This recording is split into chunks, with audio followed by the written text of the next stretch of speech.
हरि वल्लभा गिरिवरधारी यशोदनन्दन ब्रिज जनरञ्जन यमुनतिरावनचारी जय श्री कृष्ण चैतन्य प्रभु नित्यानंद श्री अद्वैत गदाधर शिवसादि गौरभक्त वृंद हरे कृष्ण कृष्ण कृष्ण हरे हरे हरे राम राम राम हरे हरे हरे कृष्ण कृष्ण कृष्ण हरे हरे हरे राम राम राम हरे हरे ओम ज्ञानतिमिरन्धस्य ज्ञानाञ्जनशलाकया चक्षुरुन्मीलितं येन तस्मै श्रीगुरवे नमः श्रीचैतन्यमनोभीष्टं स्थापितं येन भूतले स्वयं रूपकथा मह्यं ददाति सुपदादिकं वन्देकं श्रीगुरु श्रीयुतापदकमलं श्रीगुरून् वैष्णवांश श्रीरूपं साग्रजातं सर्वणरघुनाथानितं तं सजीवं साद्वैतं सावधूतं परिजनसहितं कृष्णचैतन्यदेवं श्रीराधाकृष्णपादान् सर्वणललिता श्रीविशाखानिधांश ये कृष्ण करुणा सिंधु दीनबंधु जगत्पदे गोपेशा गोपिका कांद राधा कांद नमस्तुते तप्त कांचन गौरंगी राधे वृंदावनेश्वरी शभानुस्तुते देवी प्रणमामि हरिप्रिय जय श्री कृष्ण चैतन्य प्रभु नित्यानंद श्री अद्वैत गदाधर शिवासादि गौर भक्त वृंद हरे कृष्ण कृष्ण कृष्ण हरे हरे हरे राम राम राम हरे हरे ओम नमो भगवते वासुदेवाय ओम नमो भगवते वासुदेवाय ओम नमो भगवते वासुदेवाय हरि ओम सत्सत शिल प्रभात की जय गुरुदेव की जय ताय गौर प्रमानिंदे हरि हरि बोल समवेद भक्त वृंद की जय हरि नाम संकीर्तन की जय भगवद गीता ग्रंथराज की जय हरे कृष्णा ഭഗവത്ഗീത യഥാരൂപം ഗീതാ വിഷയ സംഗ്രഹം രണ്ടാമത്തെ അധ്യായമാകുന്ന ഗീതാ വിഷയ സംഗ്രഹത്തിലെ 46-ാമത്തെ ശ്ലോകം. യാവാനർത്ഥ ഉദപാനേ സർവദഃ സംപ്ലുതോദകേ താവാൻ സർവേഷു വേദേഷു ബ്രാഹ്മണസ്യ വിജാനതഃ യാവാനർത്ഥ ഉദപാനേ സർവദഃ സംപ്ലുതോദകേ താവാൻ സർവേഷു വേദേഷു ബ്രാഹ്മണസ്യ വിജാനതഃ യാവാനർത്ഥ ഉദപാനേ സർവദഃ സംപ്ലുതോദകേ താവാൻ സർവേഷു വേദേഷു ബ്രാഹ്മണസ്യ വിജാനതഃ. ഹരേ കൃഷ്ണ. ആരെങ്കിലും വായിക്കുന്നുണ്ട്? വായിക്കാം.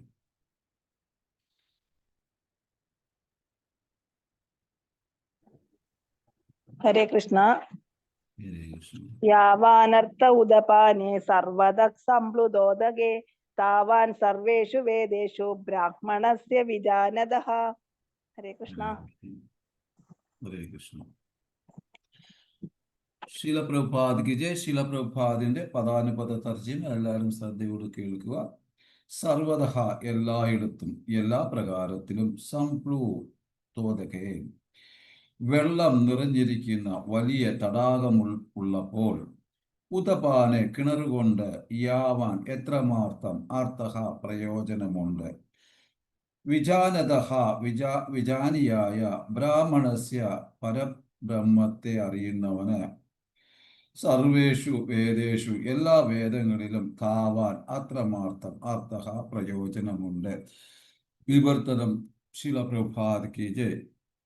ഒരു കൊച്ചുകുളത്തിന് നിറവേറ്റാൻ സാധിക്കുന്ന ആവശ്യമെല്ലാം വലിയൊരു ജലസംഭരണിയെ കൊണ്ട് നിർവഹിക്കാം.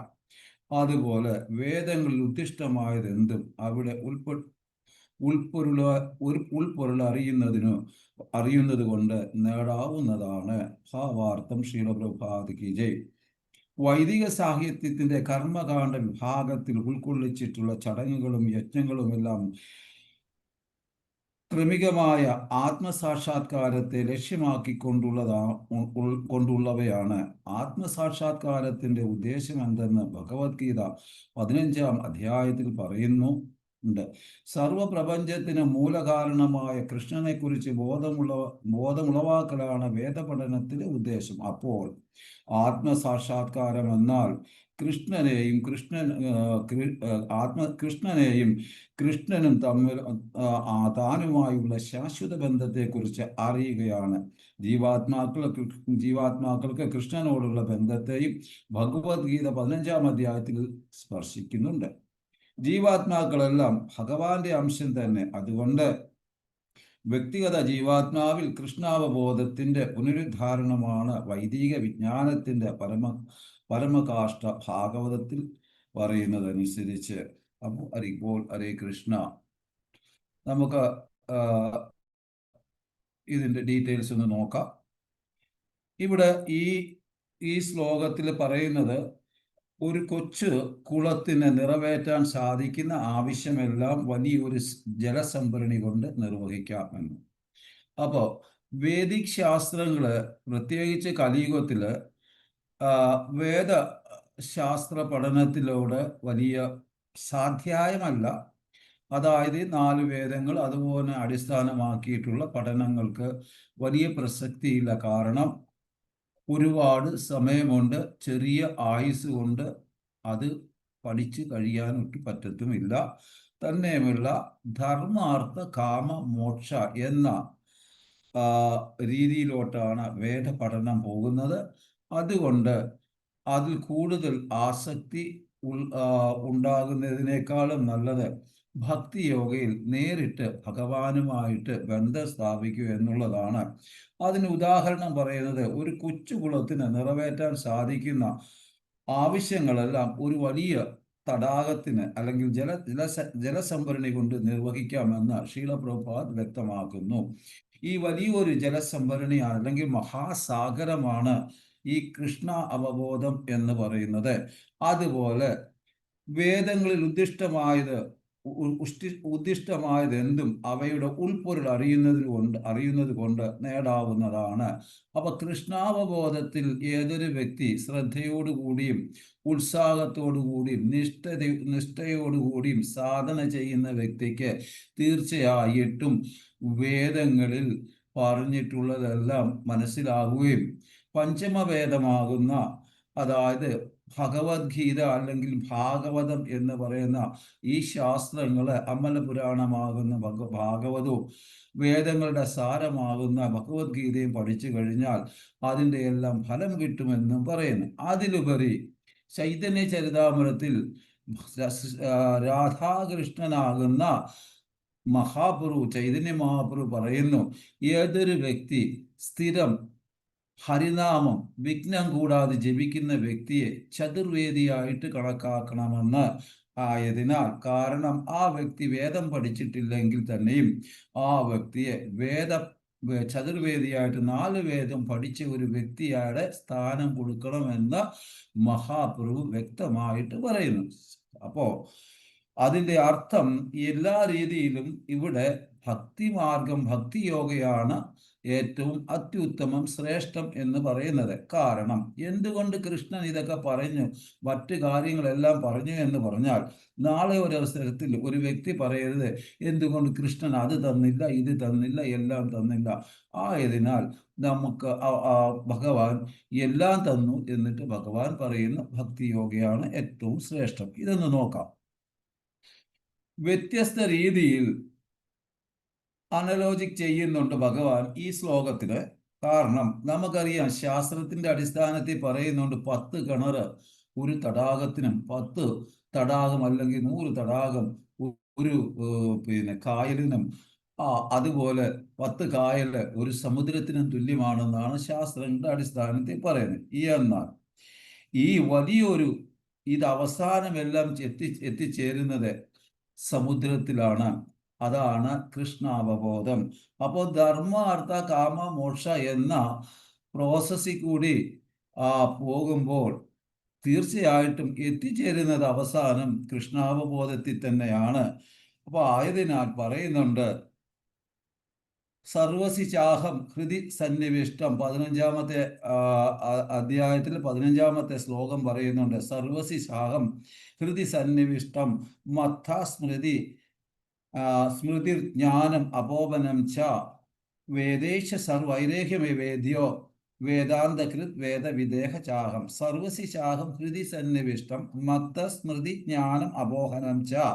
അതായത് ഒരു വ്യക്തിയുടെ മനസ്സിൽ അല്ലെങ്കിൽ ബുദ്ധിയിൽ ഓർമ്മയും മറവിയും ഒക്കെ കൊടുക്കുന്നത് ഞാൻ തന്നെയാണ്, ഭഗവാൻ ശ്രീകൃഷ്ണൻ തന്നെയാണെന്ന് പറയുന്നു. എന്നാൽ വേദേശ സർവൈരഹമേവി വേദ്യോ കാരണം വേദാന്തങ്ങളിൽ കൂടിയെല്ലാം മനസ്സിലാക്കേണ്ടത് എന്നെയാണ്, അവസാനം മനസ്സിലാക്കുന്നത് എന്നെയാണ്. അതിലുപരി വേദങ്ങൾ മുഴുവൻ അറിയാവുന്നത് എനിക്കുമാണ് എന്ന് വ്യക്തമായിട്ട് പറയുന്നു. അതുകൊണ്ടാണ് ഏതൊരു വ്യക്തി കൃഷ്ണാവബോധത്തിൽ വന്നു കഴിഞ്ഞാൽ ഒരു തടാകം എപ്രകാരം ഭഗവാന്റെ, അതായത് മറ്റ് കിണറുകളുടെ അല്ലെങ്കിൽ മറ്റ് വെള്ള സ്രോതസ്സിന്റെ ഗുണം ചെയ്യുന്നുവോ അതുപോലെ തന്നെ ഒരു മഹാസമുദ്രം എത്രത്തോളം ഗുണം ചെയ്യുമെന്ന് നമ്മൾ ഓർത്തു നോക്കൂ. ആ സമുദ്രമാണ് ഇവിടെ കൃഷ്ണാവബോധം എന്ന് പറയുന്നത്. അപ്പൊ നമ്മൾ ഓർക്കുന്നത് നമുക്കറിയാവുന്നതാണ്, കൃഷ്ണൻ പറയുന്നു എന്നിൽ ശരണാഗതി പ്രാപിച്ചു കഴിഞ്ഞാൽ എല്ലാം നിനക്ക് മനസ്സിലാകുമെന്ന്. ഇപ്പൊ ഭഗവത്ഗീത പഠിച്ചാൽ ഒരു ശാസ്ത്രവും വേറെ ഒരു ശാസ്ത്രവും പഠിക്കേണ്ട ആവശ്യമില്ല എന്നതാണ് ഇവിടെ ഘോഷിക്കുന്നത്. ഭഗവാനെ അറിയാൻ, അതായത് വ്യത്യസ്ത രീതിയിലാണ് പറയുന്നത്. യാവാനകഥ ഉതപാനെ, എല്ലാത്തിൻ്റെയും പർപ്പസ്. അതായത് ഒരു കിണറിന്റെ 10 കിണറിന്റെ ജോലി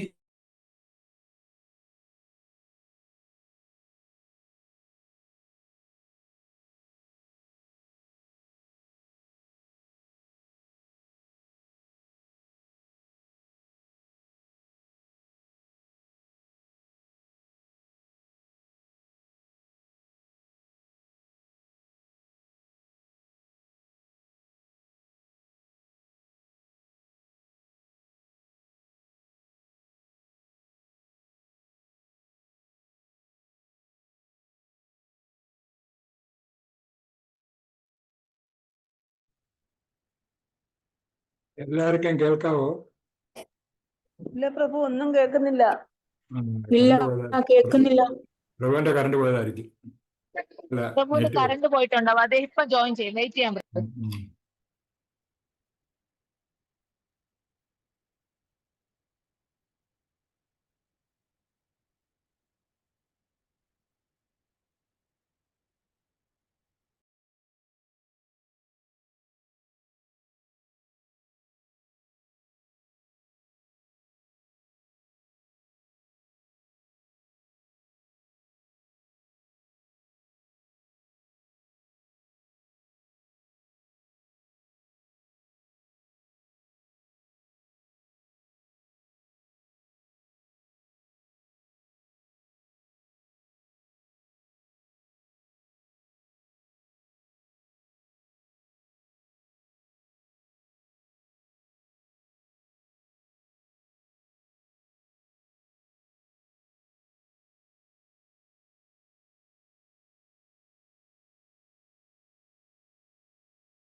ഹരേ കൃഷ്ണ. Sorry Mataji, net.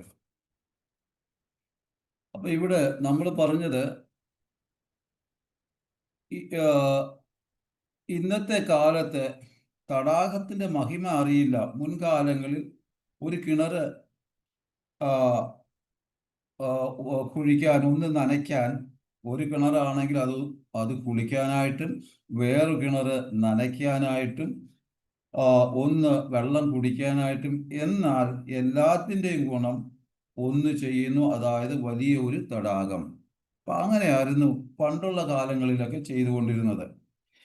എന്നാൽ അപ്രകാരം ഒരു വ്യക്തി മനസ്സിലാക്കുന്നു വേദത്തിന്റെ പുറകിലെ തത്വം, എല്ലാ വേദത്തിന്റെയും പർപ്പസ് എന്താണ്, ഭഗവാനെ അറിയുക എന്നുള്ളതാണ്.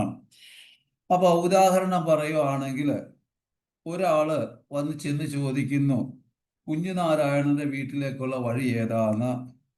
അപ്പൊ പറയുന്നുണ്ട്, ആ കടയിലിരിക്കുന്ന ആള് പറയുന്നു, ഈ പശു അങ്ങോട്ട് പോകുന്ന അതേ അപ്പൊ ആ പശുവിന്റെ കൂടെ പോയാൽ അറിയാമെന്ന്. അപ്പൊ ഈ ചോദിച്ച ആൾ എന്ത് ചെയ്തു? പശുവിന്റെ വാലിന്മേ കയറി പിടിച്ചു. അപ്പൊ പശുവിന്റെ വാലിന്മേ കയറി പിടിച്ചാൽ എന്താ സംഭവിക്കുന്നത്? പശു PT ഉഷയുടെ ഓട്ടം ഓടും. അപ്പം ഓടി മുള്ളിൻ്റെ അകത്തും കല്ലിൻ്റെ അകത്തും എല്ലാം കൂടെ കീറി മേലും ശരീരമെല്ലാം കീറി നാശമായി കുഞ്ഞുനാരായണന്റെ വീട്ടിലെത്തും. അങ്ങനെ പോകണോ, അതോ വഴി ശരിക്കും മനസ്സിലാക്കി നേരെ സുഖമായിട്ട് അവിടെ എത്തണോ? ഇതാണ് നമ്മൾ മനസ്സിലാക്കേണ്ടത്. കാരണം ഇന്നത്തെ കാലത്ത് കലിയുഗത്തിൽ പ്രത്യേകിച്ച് ഈ ഭൗതിക ലോകമെന്ന് പറയുന്നത് നമുക്കറിയാവുന്നതാണ്. ഇപ്പൊ ഉദാഹരണം, കൃഷ്ണാവബോധത്തിൽ വരാൻ പറഞ്ഞാൽ ഒരുമാതിരിപ്പെട്ടവരൊന്നും വരില്ല. കാരണം അഥവാ വന്നാലും ഇവരങ്ങോട്ട് സ്ഥിരമായിട്ടോട്ട് നിൽക്കത്തുമില്ല. എന്തുകൊണ്ടെന്ന് പറഞ്ഞാൽ വ്യക്തമായിട്ട് ഇവിടെ എല്ലാം സീനിയർ ആയിട്ടുള്ള ആൾക്കാരായതുകൊണ്ട്, എന്തുകൊണ്ടെന്ന് വെച്ചാൽ ഈ കൃഷ്ണാവബോധത്തിൽ വരുമ്പോൾ അതിൻ്റെ നിയമങ്ങളും നിബന്ധനകളും ഒക്കെ ഒരല്പം പ്രയാസമായിട്ട് പുതിയ ആൾക്കാർക്ക് തോന്നും. കാരണം എന്തെന്ന് വെച്ചാൽ ഇന്ന് എല്ലാവരും സാമ്പത്തികമായിട്ട് ഒരു തരത്തിലല്ല ഒരു തരത്തിൽ അല്പം മെച്ചപ്പെട്ട് കിടക്കുന്നത് കൊണ്ട് അവരെല്ലാം അവരുടെ ആ ഭൗതിക ഭോഗങ്ങളിൽ കൂടുതൽ ആസക്തരാണ്. ആയതിനാൽ കൃഷ്ണാവബോധത്തിൽ വരാൻ ഒരല്പം വൈമനസ്യം കാണിക്കുന്നു. കാരണം ഭോഗ ആസക്തി കൂടുതലുണ്ടായതുകൊണ്ട്. പ്രത്യേകിച്ച് അങ്ങനെയുള്ള ഒരു വ്യക്തി ധർമ്മ അർത്ഥ കാമ മോക്ഷ, ധർമ്മ എന്ന് വെച്ച് കഴിഞ്ഞാൽ വേദിക്കിൽ പറയുന്ന മാതിരിയുള്ള ഓരോ കാര്യങ്ങൾ റിച്വൽസ് ചെയ്യുമ്പോൾ അർത്ഥം കിട്ടും. ആ അർത്ഥം ഉണ്ടാകുമ്പോൾ അവൻ്റെ ആഗ്രഹങ്ങൾ സാധിക്കും, കാമ പൂർത്തീകരിക്കും. അവസാനം ഒരു 60 വയസ്സൊക്കെ കഴിഞ്ഞ് ഒരു 70 വയസ്സാകുമ്പോൾ ഞരമ്പുകളും യോയിൻസുകളും ഒക്കെ വേദനയാകുന്ന സമയത്ത് ചിന്തിക്കും മുക്തിയെപ്പറ്റി, മോക്ഷത്തെപ്പറ്റി. അപ്പം ഈ പ്രോസസ്സിൽ കൂടെ പോകുമ്പോൾ കലിയുഗത്തിൽ പ്രായേണ അല്പായുസു, പൊതുവെ ആയുസ് കുറവാണ്, ബുദ്ധി കുറവാണ്, ഭാഗ്യദോഷികളാണ്, ഇങ്ങനെയൊക്കെയുള്ള ഗുണങ്ങളുള്ള പ്രത്യേകിച്ച് കലിയുഗത്തിൽ ഈ പർപ്പസിൽ കൂടി പോകുമ്പോൾ അവർക്ക് എത്തേണ്ടടുത്ത് എത്താൻ വലിയ പ്രയാസമാകും. ആയതിനാൽ നേരിട്ട് ഒരു വ്യക്തി കൃഷ്ണാവബോധത്തിൽ വന്നു കഴിഞ്ഞാൽ അവർക്ക് എപ്രകാരം ഒരു 100 നിലയുള്ള കെട്ടിടത്തിൽ അല്ലെങ്കിൽ ഒരു ബിൽഡിങ്ങിൽ എപ്രകാരം ലിഫ്റ്റിൽ പോകുന്നു അപ്രകാരം ആ 100ാമത്തെ നിലയിൽ എത്താൻ വരും. അപ്പോൾ എങ്ങനെയാണ് ഭഗവത് ധാമത്തിൽ എത്താൻ ഈസി ആയിട്ട് സാധിക്കും.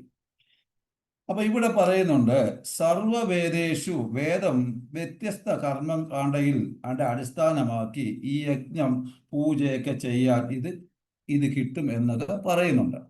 എന്നാൽ ഒരു വ്യക്തി വേദത്തിന്റെ പുറകിലെ കാര്യം മനസ്സിലാക്കിയാൽ കർമ്മകാണ്ഡയിലെ ധർമ്മ അർത്ഥ കാമ മോക്ഷ എന്ന് എല്ലാം മനസ്സിലാകും. അതാണ് 15ാമത്തെ അധ്യായത്തില് 15ാമത്തെ ശ്ലോകം വ്യക്തമായിട്ട് പറയുന്നത്.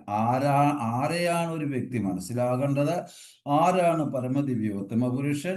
ആർക്കാണ് ഇതെല്ലാം അറിയാവുന്നത്?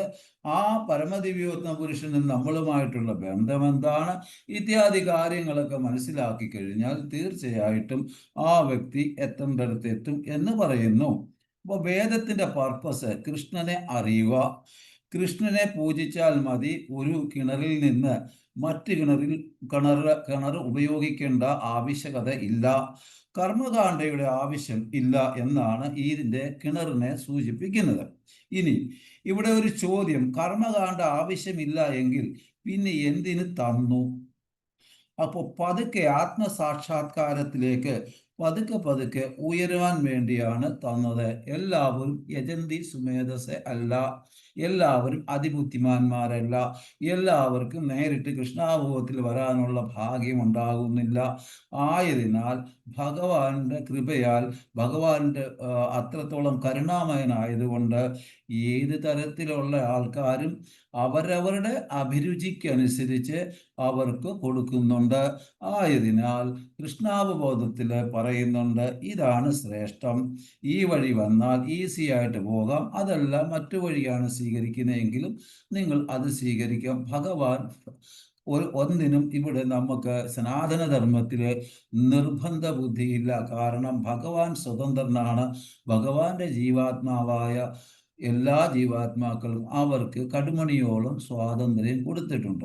അപ്പം നമ്മളാണ് തീരുമാനിക്കേണ്ടത്. അതുകൊണ്ട് കഴിഞ്ഞ ക്ലാസ്സിൽ ഞാൻ പറഞ്ഞ പോലെ ബർത്തിനും ഡെത്തിനും ഇടയ്ക്ക് ബിക്കും ആൽഫബറ്റ് ബിക്കും ഡിക്കും ഇടയിൽ ഒരു അക്ഷരം ഉണ്ടല്ലോ, അത് സി ആണ്. ചോയ്സ് നമ്മളാണ് തിരഞ്ഞെടുക്കേണ്ട ചോയ്സ്. അപ്പൊ അത് ഭഗവാൻ നമുക്ക് വിട്ടു തന്നിരിക്കുന്നു. അപ്പോൾ കാരണം കുറച്ച് അതിബുദ്ധിമാന്മാർ മാത്രമാണ് ആത്മസാക്ഷാത്കാരത്തിന് നേരെ ആത്മസാക്ഷാത്കാരത്തിൽ നേരെ എത്തുന്നത്. എന്നാൽ ആത്മസാക്ഷാത്കാരം രണ്ടുണ്ട്. ഒന്ന്, കൃഷ്ണനെ മനസ്സിലാക്കുക. രണ്ട്, കൃഷ്ണനുമായുള്ള ശാശ്വത ബന്ധം മനസ്സിലാക്കുക. ഈ ആത്മസാക്ഷാത്കാരം സാധാരണഗതി രണ്ട് രീതിയാണ്. ഒന്നാമത് നമ്മൾ കൃഷ്ണനെ മനസ്സിലാക്കുക. വേദാന്തങ്ങൾ പഠിച്ചു കഴിഞ്ഞാൽ കൃഷ്ണനിൽ മനസ്സിലാകുമെന്ന് പറയുന്നുണ്ട്. കൃഷ്ണനുമായിട്ടുള്ള നമ്മുടെ ശാശ്വത ബന്ധം മനസ്സിലാക്കുക. ജീവസ്വരൂപേ നിത്യേന കൃഷ്ണദാസ് എന്ന് പറയുന്ന മാതിരി.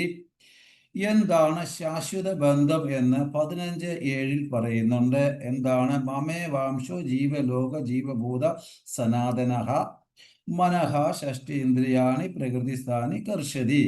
അതായത് ഭഗവാന്റെ ശാശ്വത അംശം ഈ ലോകത്തിലുള്ള ബദ്ധരായ സകല ജീവാത്മാക്കളും ഭഗവാന്റെ ശാശ്വത അംശമാണ്. ഭഗവാന്റെ അംശമാണ് സർവചരാചരങ്ങളും എന്ന് മനസ്സിലാക്കി കഴിയുമ്പോൾ നമുക്ക് മനസ്സിലാകും ഭഗവാനും നമ്മളും തമ്മിലുള്ള എന്താണ് ബന്ധം എന്ന്. കാരണം ഭഗവാന്റെ അംശമാണ് നമ്മൾ. 1 ഗ്രാം സ്വർണമാണെങ്കിൽ ഭഗവാൻ 1 ടൺ സ്വർണമാണ്. ക്വാളിറ്റിയിൽ ഒന്നാണെങ്കിലും ക്വാണ്ടിറ്റിയിൽ വ്യത്യാസമുണ്ട്. ജീവാത്മാവ് ഒരിക്കലും ഭഗവാനാകാൻ പറ്റില്ല. എന്നാൽ ഭഗവാന്റെ അംശമാണ് ജീവാത്മാവ്. ഇവിടെ നിർഭാഗ്യം എന്ന് പറയട്ടെ, കൃഷ്ണനുമായുള്ള ബന്ധം മറക്കുന്നു. നമ്മൾ മറന്നത് വീണ്ടും ഓർക്കുന്നതാണ് ആത്മസാക്ഷാത്കാരം. അപ്പൊ നമ്മള് എത്രയോ ജന്മമെടുത്ത്, കോടാനുകൂടി ജന്മമെടുത്ത് നമ്മൾ ഭൗതിക ബന്ധനത്തിൽ കുടുങ്ങി കിടക്കുന്നതായതുകൊണ്ട്, അതായത് പ്രകൃതിയുടെ 3 ഗുണങ്ങൾ, സ്വർണ്ണ ചെയിനായാലും വെള്ളി ചെയിനായാലും ഇരുമ്പ് ചെയിനായാലും സത്യരജോ തമോ ഗുണമായാലും ബന്ധനമാണ്. ഈ ബന്ധനത്തിൽ കുടുങ്ങിക്കിടക്കുന്നതിനാൽ നമ്മൾ ഭഗവാനുമായിട്ടുള്ള ബന്ധം മറക്കുന്നു. നമ്മൾ മറന്നത് വീണ്ടും ഓർക്കുന്നതാണ് ആത്മസാക്ഷാത്കാരം എന്നത്. അതാണ് ഹരേ കൃഷ്ണ കൃഷ്ണ കൃഷ്ണ ഹരേ ഹരേ, ഹരേ രാമ രാമ രാമ ഹരേ ഹരേ എന്ന നാമത്തിൽ കൂടി ഈ ബന്ധത്തെ നമ്മൾ പുനർജീവിപ്പിക്കുകയാണ്. ആ ബന്ധം ഇത് ഭഗവാന്റെ ഒരു ഡയറക്റ്റ് ടെലിഫോൺ നമ്പറാണ്. ഇവിടുത്തെ പ്രശ്നം റിച്വലിന്റെ നിബന്ധനയും പിന്തുടരുകയല്ല. ഒരുപാട് ബന്ധനം ഉണ്ട്. വേദത്തിന്റെ പുറകിലെ കാര്യം മനസ്സിലാക്കാൻ പ്രയാസമാണ്. പൊതുവെ കലിയുഗത്തിലെ ആൾക്കാർക്ക് അതിനോട് വലിയ താല്പര്യമില്ല. വേദാന്തവും ഉപനിഷത്തുകളും ആധികാരികമായി പഠിക്കാൻ പ്രയാസം. എവിടെ സമയം, എനർജി എവിടെ, നോളജ് എവിടെ, വിഭവങ്ങളുടെ ആവശ്യമുണ്ട് ഇതൊക്കെ പഠിക്കാനായിട്ട്. ഇപ്പൊ കലിയുഗത്തിൽ ഇതിൻ്റെ പുറകെ പോയാൽ വളരെ പ്രയാസമാണ്. പ്രഭുപാദ് പറയുന്നു, കലിയുഗത്തിലെ കൂടുതൽ ആൾക്കാരും ബുദ്ധി കുറഞ്ഞവരാണ്, കഴുതകളാണെന്നാണ് പറയുന്നത്. ഉദാഹരണം, ഒരു കഴുത ദിവസവും ഭാരം ചുമക്കുന്നു. പ്രായമായപ്പോൾ ആ കഴുത ഭാരം ചുമക്കാൻ വൈമനസ്യം കാണിച്ചപ്പോൾ കഴുതയുടെ ഓണറ് ഒരു വടിയുമേൽ കുറച്ച് ക്യാരറ്റ് കെട്ടി കഴുതയുടെ കഴുത്തിൽ കെട്ടിവെച്ചു. കഴുത നോക്കുമ്പോൾ ക്യാരറ്റ് മുമ്പിലാണ്. അപ്പൊ ക്യാരറ്റ് കിട്ടും കിട്ടും കിട്ടും കിട്ടുമെന്ന് പറഞ്ഞ് കഴുത ഇങ്ങനെ നടക്കുന്നു. വൈകാറാകുമ്പോൾ ഈ വടി അഴിച്ച് വീടിന്റെ മൂലയ്ക്ക് വെക്കുന്നു. പിറ്റേന്നും ഇതുപോലെ വെക്കുന്നു. അപ്പോൾ ക്യാരറ്റ് കിട്ടുമോ ഇല്ല, ഇത്തിരി പോട് പുല്ല് കിട്ടുന്നുണ്ട്. എന്നാൽ ആ കഴുത പുല്ലിന് വേണ്ടി, ക്യാരറ്റിന് വേണ്ടി അലഞ്ഞു നടക്കുന്നു. എന്നാൽ കഴുത ചിന്തിക്കുന്നുണ്ടോ, ഞാൻ എന്തിനാ ആവശ്യമില്ലാതെ ഈ ഭാരം ചുമക്കുന്നത്? ഇതിനാൽ എത്രയോ പുല്ലാണ് ഈ ഭൂമിയിൽ കിടക്കുന്നത്, അത് കഴിച്ചുകൂടെ യഥേഷ്ടം എന്ന് ചിന്തിക്കത്തില്ല. അപ്പൊ നമ്മുടെ ജീവിതത്തിലെ പ്രാരാബ്ദങ്ങളൊക്കെ വെറുതെ എടുത്ത് പുറത്ത് വെച്ചിട്ട് ടെൻഷൻ അടിച്ച് അലഞ്ഞു നടക്കുവാണ്. എന്നാൽ നമുക്ക് ക്യാരറ്റ് കിട്ടുമോ അതുമില്ല. അവസാനം സ്വാഹ എന്ന ഒരു ഗതി നമുക്കുണ്ടാകുന്നു. അതൊരിക്കലും കൃഷ്ണാവബോധം പ്രാക്ടീസ് ചെയ്യുന്നവർക്ക് ഉണ്ടാകില്ല എന്ന് ശില പ്രഭുപാദ് ഉറപ്പിച്ച് പറയുന്നുണ്ട്. അപ്പൊ ഏറ്റവും ശ്രേഷ്ഠം വേദാന്തം മനസ്സിലാക്കാൻ അപരാധം കൂടാതെ ഹരിനാമം ജപിക്കണം. അപ്പൊ ഈ ഏറ്റവും ശ്രേഷ്ഠമായ വേദാന്തം ഏതൊരു വ്യക്തി മനസ്സിലാക്കണമെന്ന് ആഗ്രഹിക്കുന്നുവെങ്കിൽ ആ വ്യക്തി അപരാധം കൂടാതെ ഹരിനാമം ജപിക്കുക. അതിബുദ്ധിമാന്മാർ ഹരിനാമം ജപിക്കുന്നവർ യജന്തി സുമേധസ എന്ന് അറിയപ്പെടുന്നു. അവർ അതിബുദ്ധിമാന്മാരാണ്. ഇനിയും ഭൗതികത എന്നാൽ പൂർണ്ണ ആകാംക്ഷ എന്നതാണ്. കാരണം ഭൗതികതയിലുള്ള കഴിയുന്നവർക്കെല്ലാം എപ്പോഴും ആകാംക്ഷയാണ്. അയ്യോ അതുണ്ടാകുമോ, അയ്യോ ഇതുണ്ടാകുമോ, അങ്ങനെ വരുമോ, ഇങ്ങനെ വരുമോ ഇത്യാദി ആകാംക്ഷകളിലാണ് അവർ കുടുങ്ങിക്കിടക്കുന്നത്. പിന്നെ ആർത്തി, അങ്ങനെ സുഖഭോഗങ്ങളിലുള്ള താല്പര്യം, ഇങ്ങനെ കിടക്കുന്ന ഒരുപാട്. ശ്രവണം, മനനം, നിരുത്താസി, ഈ മൂന്നും എന്താണ് എന്ന് ചെവിയിൽ കൂടി കേൾക്കുക. അതായത് ശ്രവണമുണ്ട്, മനനമുണ്ട്, നിരുത്താസി എന്ന് പറയും. ഈ മൂന്നും ഇത് എന്താണെന്ന് വെച്ചാൽ ചെവിയിൽ കൂടി കേൾക്കുക, ബുദ്ധിയിൽ മനനം ചെയ്യുക, ഹൃദയത്തിൽ കയറ്റി ജീവിതത്തിൽ പരിവർത്തനം ചെയ്യിക്കുക. ഇത് ഭക്തസംഘത്തിൽ വേണം ഈ മൂന്നും ചെയ്യാൻ. അപ്പൊ ഏതൊരു വ്യക്തി ശ്രവണം ചെയ്യുന്നു, മനനം ചെയ്യുന്നു, നിരുത്താസി എന്ന് പറയുന്നത് അത് ചെയ്യുന്നുവോ, ആ വ്യക്തി എന്താണ് എന്ന് പറഞ്ഞു കഴിഞ്ഞാൽ അവരുടെ ഹൃദയത്തിന് പരിവർത്തനം വരണമെങ്കിൽ ചെവിയിൽ കൂടി ഹൃദയത്തിൽ കയറുന്നു, മനസ്സിലും ബുദ്ധിയിലും അത് മനനം ചെയ്യണം. അപ്പൊ അങ്ങനെ മനനം ചെയ്യുമ്പോൾ അവരുടെ ഹൃദയത്തിന് പരിവർത്തനം വരുമ്പോൾ ജീവിതത്തിന് പരിവർത്തനം ഉണ്ടാകുന്നു. ഇങ്ങനെയാണ് ഭക്തി സംഘത്തിൽ വേണം ഇത് ചെയ്യുമ്പോൾ ഉണ്ടാകുന്ന ഈ മൂന്ന് ഗുണം ഉണ്ടാകുന്നു. എന്നാൽ ഭഗവാന്റെ വിഭൂതി മനസ്സിലാക്കിയാൽ ശ്രീല പ്രഭുപാദ് പറയുന്നുണ്ട്, കൃഷ്ണൻ ഇസ്കോണിന്റെ ഗർഭത്തിൽ ജന്മമെടുത്തു എന്ന്. അപ്പൊ കൃഷ്ണൻ എന്ന് പറയുന്നത് എന്ന പരമദിവ്യോത്മ പുരുഷൻ ശ്രീല പ്രഭുപാദ് പറയുന്നത് ഞാൻ പറയുന്നതല്ല, ഇസ്കോണിന്റെ ഗർഭത്തിൽ ജന്മമെടുത്തു എന്ന് ശീല പ്രഭുപാദ് പറയുന്നു. അപ്പൊ നിങ്ങൾക്ക് അത് മനസ്സിലായല്ലോ. കൃഷ്ണൻ ജന്മം എന്നാൽ കൃഷ്ണഭക്തി ജന്മമെടുത്തു എന്നാണ്. കൃഷ്ണന്റെ ജന്മം വന്നു കഴിഞ്ഞാൽ അത് കൃഷ്ണഭക്തിയിൽ ജന്മമെടുത്തു. ഭഗവത്ഗീത അറിയുക, മനസ്സിലാക്കുക പ്രധാനം അല്ല. ഭഗവത്ഗീത ജീവിതത്തിന്റെ ഭാഗമാക്കേണ്ട ആവശ്യമാണ് പ്രധാനം. അപ്പോൾ ഒരു വ്യക്തി, സാധാരണ ആൾക്കാർ അറിവിന് വേണ്ടി അല്ല മറ്റുള്ളവരുടെ മുമ്പിൽ 2 ശ്ലോകമൊക്കെ പറഞ്ഞ് ഞാൻ 1.5 പുള്ളിയാണെന്നുള്ള മറ്റുള്ളവരുടെ അടുക്ക് ഞെളിയാനും അല്ലെങ്കിൽ പ്രദർശിപ്പിക്കാനും ഒക്കെ ആയിട്ട് പഠിക്കാനും ഒരു ആഗ്രഹം ഉണ്ടായിരിക്കാം ഒരുപാട് ആൾക്കാർക്ക്. എന്നാൽ അതല്ല വേണ്ടത്. ഈ ഭഗവത്ഗീത മനസ്സിലാക്കിയത് ജീവിതത്തിന്റെ ഭാഗമാക്കേണ്ടതാണ് ആവശ്യം. ഇതാണ് പ്രധാനമെന്ന് ശീല പ്രഭുപാദ് പറയുന്നു. ഇനി ഭഗവത്ഗീതയിലെ രസം എല്ലാത്തിനും ശക്തി കൊടുക്കുന്നത് ആരാണ്? കൃഷ്ണനാണ്. കാരണം ഭക്തിയോഗ എന്നത് രഹസ്യ യോഗയാണ്. അതായത് ചൈതന്യ മഹാപ്രഭു ഗോപി അവതാരമാണെന്ന്, അതായത് രഹസ്യമായ അവതാരം ആണ് എന്ന് പറഞ്ഞ പോലെ ഭക്തിയോഗ എന്നത് ഒരു രഹസ്യ യോഗയാണ്. അപ്പൊ അത് തേഷാം സതതിയുക്താന ഭജതാം പ്രീതിപൂർവകം ദദാമപി ബുദ്ധിയോഗം തം യേന മാം ഉപയന്തിയത്. ഏതൊരു വ്യക്തി വിഘ്നം കൂടാതെ ഭഗവാനെ ഭജിച്ചുകൊണ്ടിരിക്കുകയാണെങ്കിൽ സതതാം അവർക്ക് ഞാൻ അവരുടെ ഹൃദയത്തിലിരുന്ന് ഏന മാമുപയന്തിയത് അറിവ് അരളി കൊടുക്കും, അല്ലെങ്കിൽ അറിവ് കൊടുത്തുകൊണ്ടേയിരിക്കും എന്ന ഭഗവത്ഗീതയിൽ ഭഗവാൻ അസന്നിഗ്ധമായിട്ട് പറയുന്നു. അത് ചെറിയ തോതിൽ പ്രാക്ടീസ് ചെയ്യുമ്പോൾ ഏതൊരു വ്യക്തിക്കും എത്ര വലിയ സത്യമാണെന്ന് വ്യക്തമാക്കി മനസ്സിലാക്കി തരുന്നു ഭഗവാൻ. കാരണം നമ്മൾ എത്രത്തോളം ഭഗവാനുമായിട്ട് ശരണാഗതി പ്രാപിച്ചോ, ഭക്തിമാർഗത്തിൽ സാധനയിൽ കൂടി യാന്ത്രിക ഭക്തി അല്ലാതെ, അല്ലെങ്കിൽ യാന്ത്രിക സാധനയല്ലാതെ, ആത്മാർത്ഥതയോടുകൂടി തത്തമ്മേ പൂച്ച പൂച്ച എന്നുള്ള സാധനയല്ലാതെ ആത്മാർത്ഥതയോടുകൂടി ഭക്തിമാർഗത്തിൽ മുമ്പോട്ട് പോകുമ്പോൾ ഭഗവാൻ ഏനമാമുപയന്തിയത് ഹൃദയത്തിലിരുന്ന് ആ വ്യക്തികൾക്ക് അറിവ് കൊടുത്തുകൊണ്ടേ ഇരിക്കും. ഇനി ഇവിടെ ഭഗവത്ഗീത ഗുലാബ് ജാമുൻ മാതിരിയാണ്. ഗുലാബ് ജാമുൻ എന്ന് പറഞ്ഞാൽ എവിടെ കടിച്ചാലും അത് മധുരിക്കും.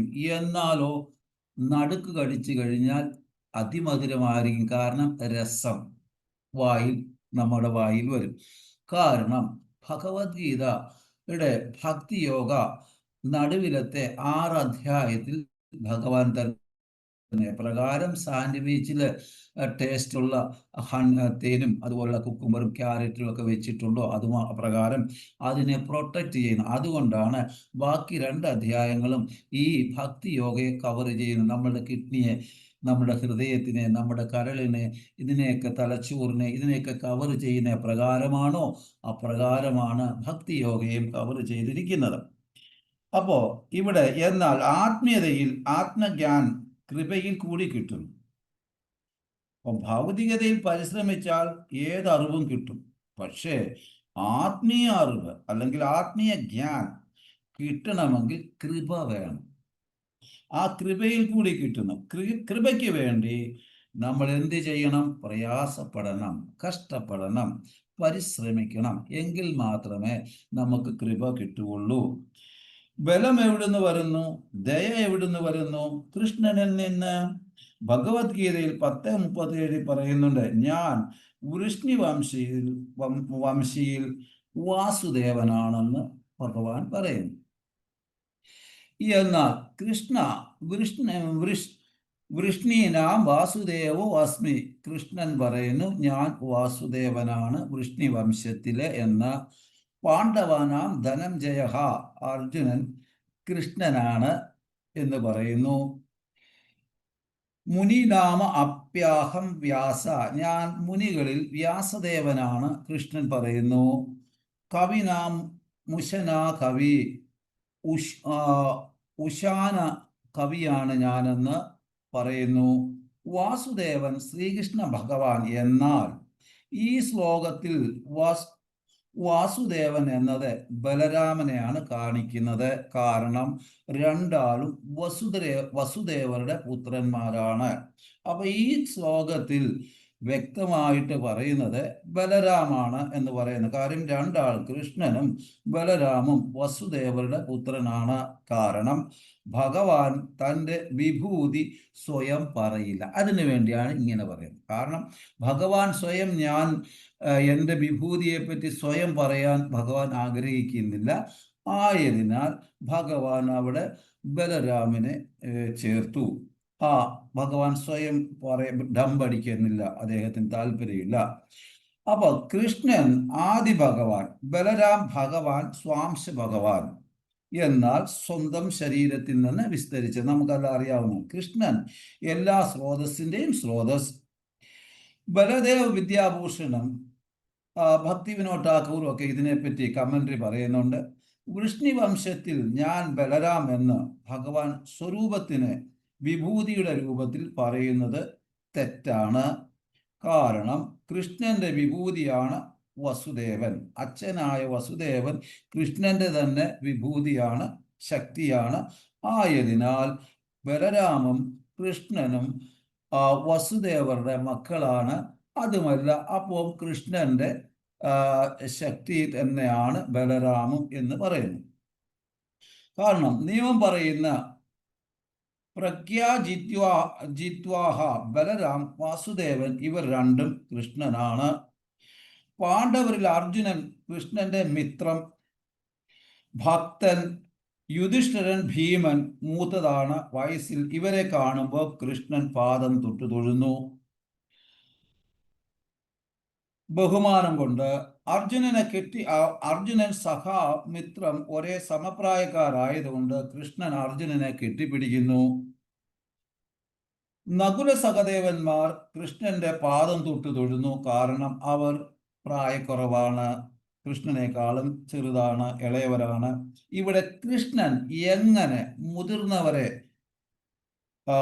മുതിർന്നവരെയും പ്രായതുല്യരെയും കാണണമെന്ന്, പ്രായം കുറഞ്ഞവരെയും എങ്ങനെ മുതിർന്നവർ കാണണം എന്ന് നമുക്ക് മനസ്സിലാക്കി തരികയാണ്. അപ്പം മനുഷ്യനിൽ ശ്രേഷ്ഠൻ അർജുനൻ, അത് കാരണം കൃഷ്ണന്റെ വിഭൂതി കൊടുത്തു. കൃഷ്ണന്റെ അടുക്കൽ പ്രശ്നം പറയുന്നു. കൃഷ്ണൻ പറയുന്നത് ശ്രദ്ധയോടെ അർജുനൻ കേട്ടു, അനുസരിച്ചു. മുനിയിൽ വ്യാസൻ കാരണം വലിയ കാര്യം ചെയ്തു. വേദിക് അറിവ് വ്യത്യസ്ത രീതിയിൽ എല്ലാവർക്കും കൊടുത്തു. അതുകൊണ്ടാണ് മുനിമാരിൽ വ്യാസദേവൻ ശ്രേഷ്ഠൻ എന്ന് പറയുന്നത്. അത് ഞാനാണെന്ന്. കലിയുഗത്തിൽ ഓർമ്മയില്ല, ഭക്തിയില്ല, പരിശ്രമമില്ല. ആയതിനാൽ ഗ്രന്ഥമെഴുതി വ്യത്യസ്തതയിൽ കഥ, തത്വം, ഉപദേശം ഇത്യാദിയിൽ എളുപ്പ വഴിയിൽ ഗ്രന്ഥം തന്നു. അങ്ങനെ സുഖദേവ ഗോസ്വാമി വ്യാസദേവനിൽ നിന്ന് കേട്ടു. അത് ആ സുഖദേവ ഗോസ്വാമിയിൽ നിന്ന് കേട്ട് ശ്രവിച്ച് ഓർമ്മിച്ച് ശുഗ ഋഷി മറ്റുള്ളവർക്ക് പറഞ്ഞു കൊടുത്തു. ശാസ്ത്രം ശരീരത്തിനെ ഇല്ലാതാക്കുന്നു. ശസ്ത്രം ശരീരത്തിനെ ഇല്ലാതാക്കുന്നു, ശാസ്ത്രം അജ്ഞതയെ ഇല്ലാതാക്കുന്നു. അപ്പം ശസ്ത്രവുമുണ്ട്, ശാസ്ത്രവുമുണ്ട്. ശസ്ത്രം എന്ന് പറഞ്ഞാൽ ആയുധം, അതൊരു ശരീരത്തിനെ ഇല്ലാതാകുന്നു. എന്നാൽ ശാസ്ത്രം നമ്മളിലുള്ള അജ്ഞതയെ ഇല്ലാതാക്കണം. അപ്പോൾ ശസ്ത്രവും നമ്മൾ മനസ്സിലാക്കണം, ശാസ്ത്രവും നമ്മൾ മനസ്സിലാക്കണം. ഏറ്റവും വലിയ ചിന്തകൻ ഊഷ്ണ ആയത് ശുക്രാചാര്യൻ, അദ്ദേഹത്തെ ഊഷ്ണ എന്ന് വിളിക്കുന്നുണ്ട്. അത് ശുക്രാചാര്യരാണ്. ഉദാഹരണം, വാമനദേവൻ വന്നപ്പോൾ ശുക്രാചാര്യർക്ക് മനസ്സിലായി ആരാണ് വന്നത് എന്ന്. തനി പൊളിറ്റീഷ്യൻ ആയിരുന്നു ശുക്രാചാര്യര്. അപ്പൊ അദ്ദേഹം പറയുന്നുണ്ട് ബലിയോട്, ഇത് വിഷ്ണുവാണ്, നീ സമ്മതിക്കരുത് എന്ന്. അപ്പം ചന്ദ്രൻ ഭഗവാന്റെ മനസ്സും സൂര്യൻ ഭഗവാന്റെ കണ്ണുമാണ്. കാരണം ചന്ദ്രനെ കാണുമ്പോൾ ഭക്തർ കൃഷ്ണനെ സ്മരിക്കുന്നു, അല്ലെങ്കിൽ കൃഷ്ണനെ സ്മരണ വരുന്നു. സൂര്യനെ കാണുമ്പോൾ കൃഷ്ണന്റെ സ്മരണ വരുന്നു. എന്നാൽ ഇതെല്ലാം അറിഞ്ഞാലും നമുക്ക് ഭഗവാനിൽ ശ്രദ്ധ ഉണ്ടാകുന്നില്ല, സന്തുഷ്ടി ഉണ്ടാകുന്നില്ല. അപ്പൊ നമ്മൾക്ക് തത്വങ്ങളും ശാസ്ത്രങ്ങളും ഒക്കെ അറിഞ്ഞിരിക്കുന്നു, എന്നാലോ ഭഗവാനിൽ ശ്രദ്ധ ഉണ്ടാകുന്നില്ല, കൃഷ്ണനിൽ സന്തുഷ്ടിയില്ല, വിശ്വാസവും ഉണ്ടാകുന്നില്ല. ഭക്തന് സന്തുഷ്ടി ഉണ്ടാകണോ? ഒരു ക്വസ്റ്റ്യൻ. ബ്രാഹ്മണൻ രുക്മിണി മാതായ്ക്ക് ഭഗവാൻ പറഞ്ഞു കൊടുക്കുന്നുണ്ട്, അതായത് മെസ്സഞ്ചറായിട്ട്. അത് തിരികെ വന്നപ്പോൾ കൃഷ്ണൻ ചോദിക്കുന്നു, അങ്ങ് സന്തുഷ്ടൻ ആയോ? ബ്രാഹ്മണൻ ആയില്ല എങ്കിൽ പിന്നെ ആര് സന്തുഷ്ടമാകും? അപ്പം ബ്രാഹ്മണന്റെ യഥാർത്ഥ ഒരു ക്വാളിറ്റിയാണ് ആത്മസംതൃപ്തി. ഇവിടെ സന്തുഷ്ടനാകേണ്ടത് 3 സ്വദാരി ആരെന്ന് വെച്ചാൽ നമ്മുടെ പാർട്ട്ണർ, ഭാര്യയായാലും ഭർത്താവായാലും ഉള്ളത് കൊണ്ട് സന്തുഷ്ടരാകണം. ശാസ്ത്രം പറയുന്ന സ്വദാരി, അത് ഭാര്യയുമാകാം ഭർത്താവുമാകാം. 2, സമ്പത്തിൽ ഉള്ളതിൽ തൃപ്തിയാകണം. മറ്റുള്ളവരെ നോക്കിയാൽ വ്യസനം കൂടും, നമുക്കുള്ളത് ഓണം പോലെ കഴിയാം എന്നുള്ള മനോഭാവം. 3, അന്നത്തിൽ ഭക്ഷണത്തിൽ കിട്ടുന്നതിൽ സംതൃപ്തി നേടുക. ഈ 3 കാര്യത്തിലും ഒരു വ്യക്തി സന്തുഷ്ടരായിരിക്കണമെന്ന് ശാസ്ത്രം പറയുന്നു. ഇനി 3 കാര്യത്തിൽ ഒരിക്കലും സന്തുഷ്ടർ ആകരുത്, അത് എന്തൊക്കെയാണെന്ന് നോക്കാം. സാധ്യായ ശാസ്ത്ര പഠനത്തിൽ എനിക്ക് ഇനിയും പഠിക്കണം, എനിക്ക് കൂടുതൽ കൃഷ്ണനെ പറ്റി അറിയണം, എനിക്ക് കൂടുതൽ ചൈതന്യ മഹാപ്രഭുവിനെ പറ്റി അറിയണം, എനിക്ക് കൂടുതൽ രാധാറാണിയെ പറ്റി അറിയിക്കണം, എനിക്ക് കൂടുതൽ രൂപഗോസ്വാമിയെ പറ്റി അറിയണം, എനിക്ക് കൂടുതൽ സനാതന ഗോസ്വാമിയെ പറ്റി അറിയണം, എനിക്ക് കൂടുതൽ പ്രഭുപാദനെ പറ്റി അറിയണം, കൂടുതൽ അങ്ങനെ എൻ്റെ ഗുരുവിനെ പറ്റി അറിയണം, ഇങ്ങനെ വേണ്ട അവരവരുടെ ഗുരുവിനെ പറ്റി അറിയാം. ഇങ്ങനെയൊക്കെയുള്ള കാര്യത്തിലുള്ള ആ ഒരു ജിജ്ഞാസ, ഉത്തേജനം, ക്യൂരിയോസിറ്റി, ഇത് വളരെ പ്രധാനമാണ്. അവിടെ നമുക്ക് മതി എന്ന് ഒരിക്കലും പറയാൻ പാടില്ല. സാധ്യായ ശാസ്ത്ര പഠനം. 2, സാധനയിൽ എൻ്റെ ജപം ശുദ്ധമാണ്. സാധാരണഗതിയിൽ നമ്മൾ 16 മാല ജപിച്ചു കഴിഞ്ഞാൽ സഞ്ചി കെട്ടിയിട്ട് ഒരൊറ്റ ഹാവു രക്ഷപ്പെട്ടു, അത് പാടില്ല. ശാസ്ത്രത്തിന്റെ അടിസ്ഥാനത്തിൽ ആചാര്യന്മാർ പറയുന്നത് 16 മാല തുടക്കക്കാർക്കാണ്, 16 മാലയ്ക്ക് ശേഷമാണ് ശരിയായ ജപം നടക്കുന്നത്. നമ്മൾ സമയം നോക്കത്തില്ല, പ്രഷർ കുക്കറാകത്തില്ല, ഗിയർ മാറ്റത്തില്ല, വളരെ ശ്രദ്ധയോടുകൂടി പിന്നീട് ജപം പോകുന്നു. അത് ഹൈവേയിലുള്ള യാത്ര പോലെ ഇരിക്കും. അതിനാണ് പറയുന്നത് സാധനയിൽ എൻ്റെ ജപം ശുദ്ധമാക്കണം. ഭഗവാന്റെ ശൃംഗാരരസത്തിൽ നമുക്ക് കൂടുതൽ ആസക്തി ഉണ്ടാകണം, കീർത്തനത്തിൽ ആസക്തി ഉണ്ടാകണം, പ്രവർത്തിക്കണം, ഭഗവാന് കൂടുതൽ ഭോഗം കൊടുക്കണം. അത് എങ്ങനെ കൊടുക്കണം എന്നുള്ളത് നമ്മൾ പ്ലാൻ ചെയ്യണം. ഇതിനെത്ര കൊടുത്താലും ഭഗവത് സേവയിൽ കൂടുതൽ ആസക്തി ഉണ്ടാകണം എന്ന് പറയുന്നു. 3, ദാനം കൊടുക്കുന്നതിൽ ഭഗവാന്റെ ഭക്തർക്കും ഭഗവന്റെ സേവയിലുമേക്കും അതായത് പാത്രമറിഞ്ഞ് യഥാർത്ഥ സ്ഥാനത്ത് ദാനം കൊടുക്കുന്നതിൽ നമ്മൾ കൂടുതൽ ഉത്സുകരായിരിക്കണം. ഈ 3 കാര്യം ആണ് പറയുന്ന. 1, സന്തുഷ്ടരാകേണ്ടതും സന്തുഷ്ടർ ആകാതിരിക്കുന്നതിന്റെ കാരണമാണ്. 2 പറയുന്നു. ഇനി പ്രായേണ കാലേ മനസ്സാ ചലേന ഭക്ത്യാ യുക്തോ യോഗബലേന ചൈവ. കൃഷ്ണൻ യോഗിക് മെത്തേഡ് പറയുന്നു, എന്നാൽ ഭക്തരെ സംബന്ധിച്ച് ഇതിൽ പ്രസക്തിയില്ല. അപ്പം ഭക്തർക്ക് ഈ യോഗിക് മെത്തേഡിലോ യോഗസിദ്ധിയിലോ അതിലൊന്നും വലിയ താല്പര്യമില്ല. അവർക്ക് ഭഗവാനുമായിട്ടുള്ള ബന്ധമാണ്. കാരണം യോഗികൾ സമയം നോക്കി പ്ലാൻ ചെയ്യുന്നു ശരീരം വെടിയാൻ. ഭക്തർക്ക് ആവശ്യമില്ല ഇത്. ഭക്തർക്ക് എപ്പോൾ വേണേലും അപ്പം അവരെല്ലാം ഉത്തരായണം നോക്കും, നോക്കും, ഇത് നോക്കും, അത് നോക്കും, അങ്ങനെയൊക്കെ ഈ സമയങ്ങളൊക്കെ നോക്കിയിട്ട് വേണം അവർക്ക് ആത്മാവ് വിടാൻ. പക്ഷെ ഭക്തനെ സംബന്ധിച്ചോളം എപ്പം എവിടെ എങ്ങനെ വേണേലും പൊക്കോട്ട്, ഒരു പ്രശ്നമില്ല. കാരണം അവൻ എപ്പോഴും അവരുടെ ചിന്ത ഭഗവാനിലാണ്. കാരണം ശുദ്ധഭക്തൻ എപ്പോഴും ഭഗവാനെ പറ്റി ഓർക്കുന്നു. 8:28 പറയുന്നു, വേദേഷു യജ്ഞേഷു തപസ്സു ചൈവ ദാനേഷു യത് പുണ്യഫലം പ്രതിഷ്ഠാം അത്യേതി തത്സർവമിതം വിദിത്വാ യോഗി പരം സ്ഥാനം സമുപൈതി ചാദ്യം. ഭക്തിയോഗയിൽ കഴിയുന്ന വ്യക്തിക്ക് ഈ പറഞ്ഞ ഫലം എല്ലാം കിട്ടുന്നു. വേദേഷു യജ്ഞേഷു തപസ്സു ചെയ്വ, വേദങ്ങളും യജ്ഞങ്ങളും തപസ്സിൽ കൂടി. കാരണം അപ്പൊ ചോദിക്കും, നിങ്ങൾക്ക് സ്വാഭാവികമായിട്ട് ചിലർക്കെങ്കിലും സംശയം ഉണ്ടാകും, നമ്മൾ തപസ് ചെയ്യുന്നില്ലേ? തീർച്ചയായിട്ടും തപസ് ചെയ്യുന്നുണ്ട്. നമ്മുടെ തപസ്യാണ് ഹരിനാമ സങ്കീർത്തനം. അപ്പോൾ വേദേഷു യജ്ഞേഷു, യജ്ഞമാണ്, സങ്കീർത്തന യജ്ഞമാണ്. വേദങ്ങളിൽ പറയുന്നു കലിയുഗത്തിലെ യുഗധർമ്മമാണ് സങ്കീർത്തനം, യജ്ഞ എന്നുള്ളത്. അപ്പൊ നമ്മൾ വേദം പറയുന്നത് അനുസരിക്കുന്നു, നമ്മൾ യജ്ഞങ്ങൾ ചെയ്യുന്നു, തപസ് ചെയ്യുന്നു. ദാനഷു യത് പുണ്യഫലം പ്രതിഷ്ഠം, ദാനം ചെയ്യുന്നു. അത്തേരി തത്സർവമിതം വിദിത്വാ യോഗി പരസ്ഥാനം സമുപേദ്യ ജാദ്യം.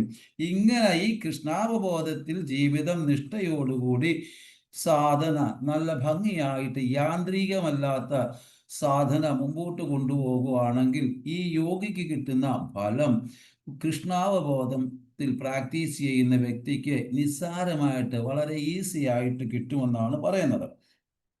ഭക്തിയോഗിയിൽ കഴിയുന്ന വ്യക്തിക്ക് ഈ പറഞ്ഞ ഫലമെല്ലാം കിട്ടുന്നു. വേദം പഠിക്കുന്ന ഫലം, എല്ലാ യജ്ഞത്തിന്റെ ഫലം, തപസ്സിന്റെ ഫലം, ദാനം കൊടുക്കുന്നതിന്റെ ഫലം, ഇനിയും ആർക്കും കിട്ടാത്തത് ഭഗവത് ഭക്തന് കിട്ടുന്നു. ഭഗവത് ധാമം, സ്വധാമം, സ്വഭവനത്തിൽ പോകാൻ സാധിക്കുന്നു. അപ്പൊ ഇവിടെയാണ് ഭക്തിയോഗയുടെ പ്രസക്തി ഭഗവാൻ അസന്നിഗ്ധമായിട്ട് നമുക്ക് തന്നിട്ടുള്ളത്. കാരണം ഭഗവാന്റെ ധാമത്തിൽ എത്താൻ സാധിക്കുന്നു. അതാണ് നമ്മുടെ സ്വഭവൻ. വേദം പഠിക്കേണ്ടത് ഗുരുവിന്റെ ശിക്ഷണത്തിൽ കൂടി. ഗുരുക്കൾ 5 വയസ്സ് തൊട്ട് തുടങ്ങും. ഇവിടെ നിയമം വളരെ ശക്തമാണ്. ഗുരുകുലത്തിൽ പോയിട്ടാണ് പഠിക്കേണ്ടത് വേദപഠനങ്ങൾ. ഗുരു കഴിക്കാൻ പറഞ്ഞാൽ മാത്രം ശിഷ്യൻ കഴിക്കണം. ഇല്ലെങ്കിൽ അന്നത്തെ ദിവസം ഏകാദശി വ്രതം പട്ടിണി കിടക്കേണ്ടി വരും. അപ്പം ഗുരു അഥവാ മറന്നുപോയാലും അന്നത്തെ ദിവസം പട്ടിണിയും. ഇത് ഗുരുകുലത്തിന്റെ പ്യൂരിറ്റി മെയിൻറ്റെയിൻ ചെയ്യാൻ വേണ്ടിയാണ് അങ്ങനെ സംവിധാനം ഉണ്ടാക്കിയിട്ടുള്ളത്. 5 തൊട്ട് 20 വയസ്സ് വരെ ഗുരുവിന്റെ ശിക്ഷണത്തിൽ, അത് ക്ഷത്രിയനായാലും ബ്രാഹ്മണനായാലും വൈശ്യനായാലും ആരായാലും അത് അവിടെ ഗുരുവിന്റെ ശിക്ഷണത്തിലാണ്. രാജാവായാലും ആരായാലും. അപ്പൊ ഇവിടെ കലിയുഗത്തിൽ ഏത് വർണ്ണാശ്രമത്തിലായാലും പ്രാക്ടീസ് ചെയ്യുക ഭക്തിയുത സേവനം. ഇവിടെ ഭക്തിയോഗയുടെ സൗന്ദര്യമാണിത്. ഭക്തിയോഗ പ്രാക്ടീസ് ചെയ്യുമ്പോൾ ഭക്തനായി അങ്ങനെ കൃഷ്ണന്റെ ശുദ്ധഭക്തിയിൽ ആകുന്നു. അപ്പൊ ഏതൊരു വ്യക്തി ഭക്തിയോഗ പ്രാക്ടീസ് ചെയ്യുവാണെങ്കിൽ ആ വ്യക്തി ഭക്തനാകുന്നു. അപ്രകാരം കൃഷ്ണന്റെ ഒരു ശുദ്ധഭക്തനാകുന്നു. ചെറിയ വിശ്വാസം ഭഗവത്ഗീതയിൽ വന്നാൽ ഭക്തനായി. അപ്പൊ ഏതൊരു വ്യക്തിക്ക് ചെറിയ തോതിലെങ്കിലും ഭഗവത്ഗീതയിൽ വിശ്വാസം വന്നാൽ ആ വ്യക്തി ഭക്തനായി. ഭഗവത്ഗീതയിലെ പർപ്പസ് മനസ്സിലാക്കുന്നത് ഭക്തർക്ക് മാത്രമാണ്. അതായത് ഭഗവത്ഗീതയിലെ കാര്യങ്ങൾ മനസ്സിലാകുന്നത് ശരിക്കും ഭക്തർക്ക് മാത്രം. കാരണം ശുദ്ധഭക്തൻ അവരുടെ ഹൃദയത്തിൽ ചെറിയ ഭക്തർക്ക് കൊടുക്കുന്നു. അങ്ങനെ ശുദ്ധഭക്തൻ അദ്ദേഹത്തിന്റെ ഹൃദയത്തിലെ കാര്യങ്ങൾ തുടക്കക്കാരായ അല്ലെങ്കിൽ മിഡിലുള്ള അല്ലെങ്കിൽ മധ്യമാധികാരിക്കായാലും കനിഷ്കാധികാരിക്കാണേലും ആ ശുദ്ധഭക്തൻ കൊടുക്കുമ്പോൾ അദ്ദേഹത്തിന്റെ ഹൃദയമാണ് കൊടുക്കുന്നത്. അങ്ങനെ അവരും ശുദ്ധഭക്തരാകുന്നു. കാരണം ശുദ്ധഭക്തൻ കൃഷ്ണനെ ഹൃദയത്തിൽ പ്രേമിക്കുന്നു. ആ പ്രേമമാണ് ശുദ്ധഭക്തൻ മറ്റുള്ളവർക്ക് കൊടുക്കുന്നത്. അതുകൊണ്ടാണ് ആ സത്സംഗത്തിൽ കൂടി കൃഷ്ണാവബോധം പ്രാക്ടീസ് ചെയ്യുമ്പോൾ പെട്ടെന്ന് ഇരുന്നിട്ട് എഴുന്നേൽക്കുന്ന മാതിരി വ്യക്തികൾ എഴുന്നേൽക്കുന്നത്, ഭക്തിയിൽ മുമ്പോട്ട് പോകുന്നത്. അങ്ങനെ ചെറിയ വിശ്വാസമുള്ളവർ ശ്രേഷ്ഠ വിശ്വാസമായി മാറുന്നു ഹൃദയം കൈമാറലിൽ കൂടി. അപ്പോൾ അവരവരുടെ ശ്രേഷ്ഠ ഉത്തമ ഭക്തർ അവരുടെ ഹൃദയം മറ്റുള്ളവർക്ക് കൈമാറുമ്പോൾ അവർ പോലും അറിയാതെ അവരുടെ ഹൃദയത്തിൽ ആ ശ്രേഷ്ഠഭക്തന്റെ ഹൃദയം കയറുമ്പോൾ ആ വ്യക്തി ശുദ്ധമാകുന്നു. ഇതാണ് സത്സംഗത്തിന്റെ പ്രത്യേകത. കാരണം ഇവിടെ സംസ്കൃതത്തിൽ പാണ്ഡിത്യം വേണ്ട. ഭക്തസംഘത്തിലെ ഭഗവത്ഗീത പഠനം ആവശ്യമാണ്. കൃഷ്ണലീല പഠനം ആവശ്യമാണ്. ഭഗവാന്റെ ഗുണഗണങ്ങൾ മനസ്സിലാക്കണം. ഇത്രയേ വേണ്ടൂ. സാധന യാന്ത്രികമാകരുത്. ആത്മാർത്ഥയിൽ സാധന ചെയ്യുക. ഇതാണ് ഒരു വ്യക്തി ചെയ്യേണ്ടത്. അതുകൊണ്ട് അങ്ങനെയുള്ള വ്യക്തി കൃഷ്ണാവബോധം പ്രാക്ടീസ് ചെയ്താൽ തീർച്ചയായും ഭഗവത് ധാമത്തിൽ സ്വധാമത്തിൽ എത്തിച്ചേരാൻ സാധിക്കും. വേദാന്തങ്ങൾ പഠിക്കേണ്ട ആവശ്യമില്ല എന്ന് പറയുന്നു. കാരണം നമ്മൾ മനസ്സിലാക്കേണ്ടത് അർത്ഥശാസ്ത്രം പറയുന്നത് പൊളിറ്റിക്സും സോഷ്യോളജിയുമാണ്. അർജുനൻ സംസാരിക്കുന്നത് ധർമ്മശാസ്ത്രമാണ്. അപ്പൊ ഇവിടെ ധർമ്മശാസ്ത്രത്തിന്റെ അടിസ്ഥാനത്തിലാണ് നമ്മൾ പോകേണ്ടത്. ധർമ്മശാസ്ത്രം പറയുന്നു മാം ഹി സർവഭൂതാനി മാം ഹീം സത് സർവഭൂതാനി, ഒന്നിനെയും കൊല്ലാൻ പാടില്ല. പക്ഷേ അർജുനനോട് അർത്ഥശാസ്ത്രത്തെക്കാളിലും ശ്രേഷ്ഠം ശാസ്ത്രം വ്യാസദേവൻ എഴുതിയത് വ്യത്യസ്ത തട്ടിലുള്ളവർക്ക് വേണ്ടിയാണ്. 1-ാം ക്ലാസ്സിൽ നിന്ന് PhD വരെയുള്ളവർ പഠിക്കണം. ചെറിയ കുട്ടിയുടെ 5 വിരൽ എടുത്തിട്ട് 3 - 5 എന്ന് പറയുമ്പോൾ കുട്ടി പറയും ആ 5 വിരലിന് 3 കുറയ്ക്കുമ്പോൾ ബാക്കി 3 - 5 എന്ന് പറയുന്ന ഒരു പ്രയാസം വരുന്നുണ്ടോ? എനിക്ക് പറ്റില്ല എന്ന് 2 വിരല് കിട്ടുള്ളൂ. അതുപോലെ ഭഗവത്ഗീത ടോപ്പ് മോസ്റ്റ് ശാസ്ത്രം. ഈ ശാസ്ത്രം നമ്മൾ പഠിക്കുന്നു.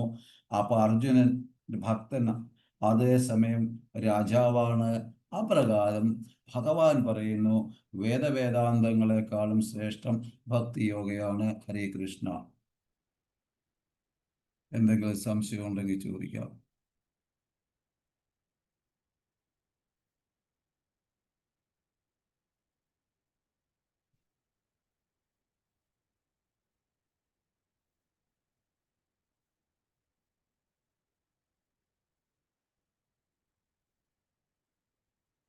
ഹരേ കൃഷ്ണ.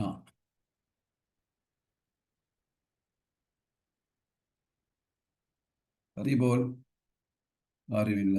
വാഞ്ചാകൽപതരുപേക്ഷ കൃപാസുന്ദേവജ പതിതാനാം പാവനേഭ്യ വൈഷ്ണവേഭ്യ നമോ നമഃ. ഹരേ കൃഷ്ണ. ഓക്കെ, ഹരിബോൾ. ഹരേ കൃഷ്ണ. ഹരേ കൃഷ്ണ. പ്രഭു, ആത്മസാക്ഷാത്കാരം 2 ഉണ്ടെന്ന് പറഞ്ഞു. അത് ഒന്ന് കൃഷ്ണനെ മനസ്സിലാക്കുക, പിന്നെ ഒന്നുകൂടെ ഒന്ന് പറഞ്ഞ ഏതായിരുന്നു? കൃഷ്ണനുമായിട്ടുള്ള ബന്ധം മനസ്സിലാക്കും. ആ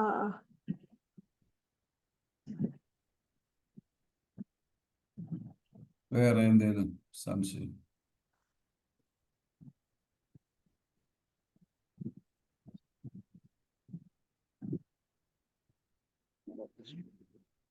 ഓക്കെ, ശരി. ഹരേ കൃഷ്ണ.